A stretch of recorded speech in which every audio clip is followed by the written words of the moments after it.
Welcome to Chapter 19. We're going to be learning about organic compounds. Congratulations on being on your final chapter of the term. We are first going to talk about hydrocarbons and unsaturated hydrocarbons. So in organic chemistry, we study the carbon-containing compounds of biology. There are many, many, many of them. And these hydrocarbons are molecules made only of carbon and hydrogen when they're in their base form. So those are called hydrocarbons, which kind of makes sense. Hydrogen and carbon, hydrocarbons.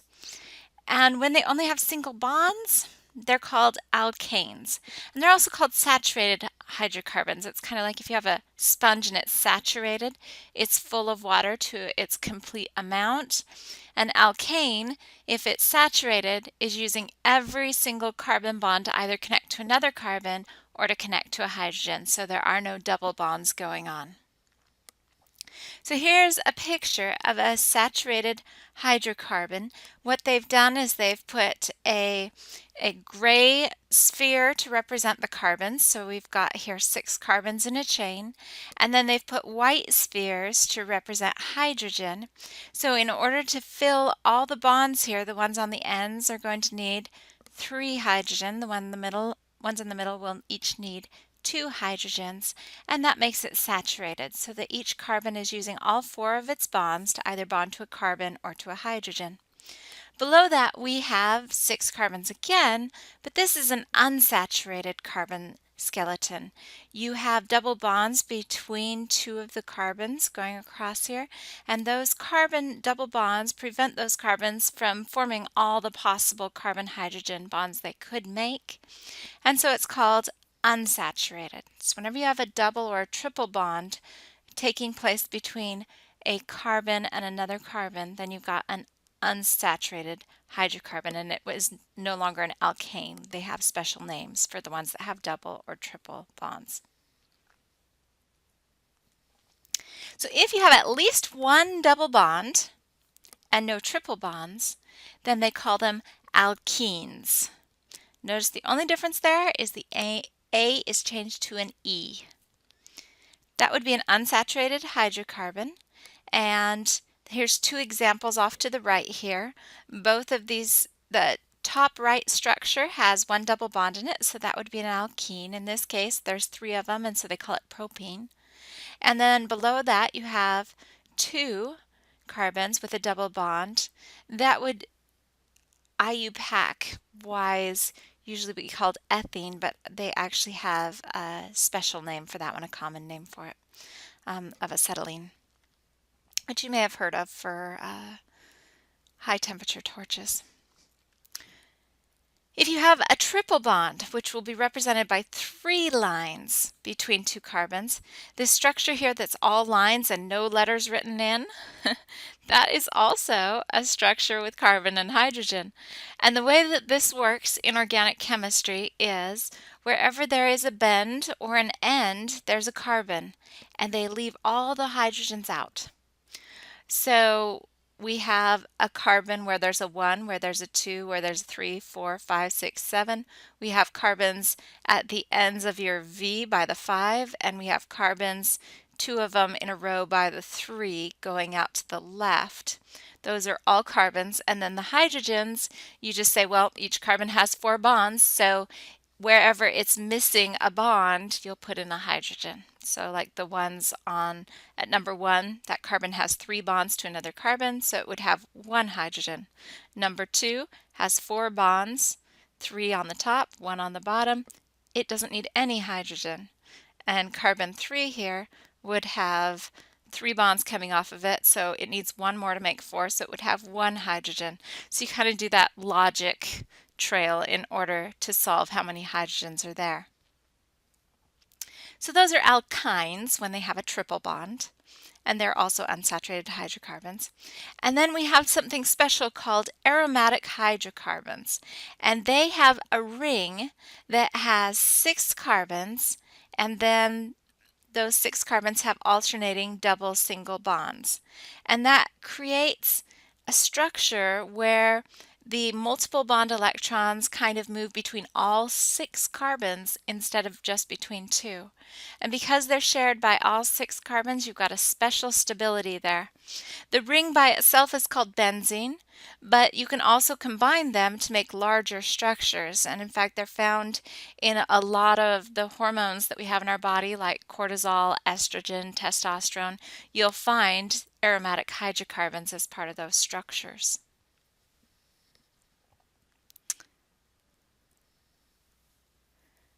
So the structures that you can see for hydrocarbons are the ball and stick model, which we have up here to the right.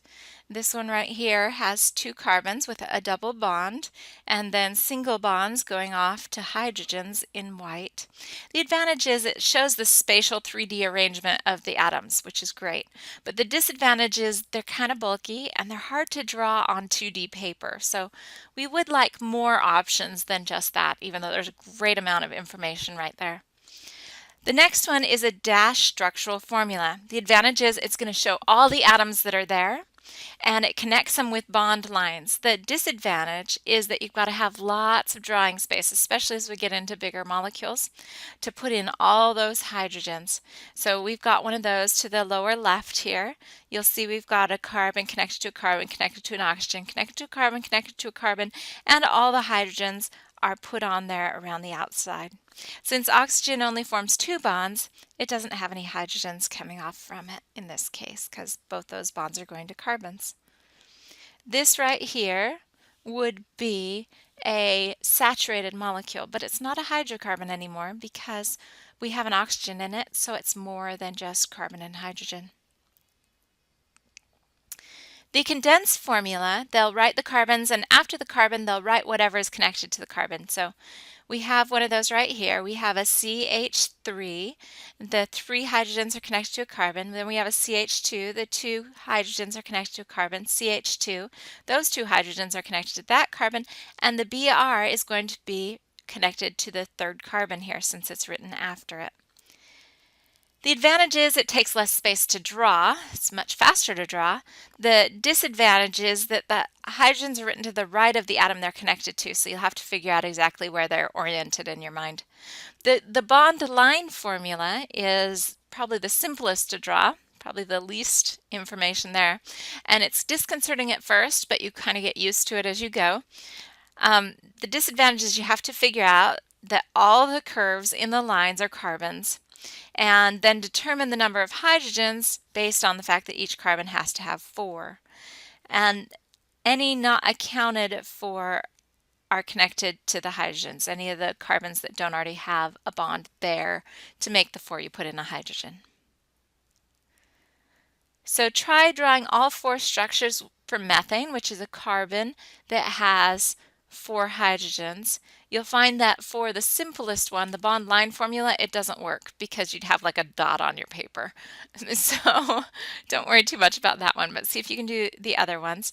And then try doing them all for 2-propanol. That's going to be 3 carbons that have an OH coming off of the middle carbon, the number 2, if you were to number them 1, 2, and 3. Hydrocarbons have something called structural isomers. They're made out of the same number of each type of atom, but those atoms are arranged differently. So they're actually different compounds, even though if you were to write out their molecular formula with just how many carbons, how many hydrogens, how many if there's other elements there written out, they'd all look the same, but they're totally different molecules. So here's an example. Here's N-butane, that's a straight line of carbons, or isobutane, which has 3 in a straight line and 1 coming off to the side. You have pentane, isopentane, and neopentane. These all have 5 carbons and the same number of hydrogens, but you'll notice that pentane boils at 36, isopentane boils at 28, neopentane boils at 9.5 degrees Celsius, so they act very differently. And then we have here valine and amyl nitrate, same number of elements, but they're connected differently. And so they're completely different. One of them is a drug, poppers, and the other one is an essential amino acid. So the connectivity makes a big difference. And then we have conformations. You can have the same compound arranged differently in space because the single bonds can turn in 360 degrees. So you can have them be mirror images, kind of like your two hands are mirror images.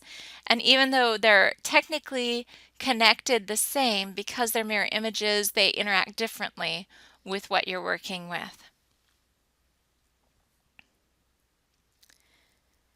Hydrocarbons come from coal and petroleum, and they are theorized to result from decaying plant and animal matter that have been buried for a long time, although they're starting to rethink that theory. So we'll see if that changes. Coal is solid. It's used to produce steel and generate electricity at coal-burning plants. Petroleum is the liquid part, and it's heated to separate it by boiling point into the various components. And if you look off to the right here, it'll show you that the stuff separated at various temperatures is used for different things. We have liquefied petroleum gas, we have chemicals, we have the gas for our vehicles, kerosene to burn, all the way down to road sludge, that black stuff that they put on cracks in the road. And so each is taken out of the tower at its boiling point level, because of course it gets cooler as you go up. And so the things that boil will boil up and keep going until they get to where they're cool enough to condense again. Gasoline is made of hydrocarbons. Straight train hydrocarbons burn so easily that they often burn before the spark plug lights. So the branched carbon compounds are the ones that they're usually using in your car because they don't have knocking going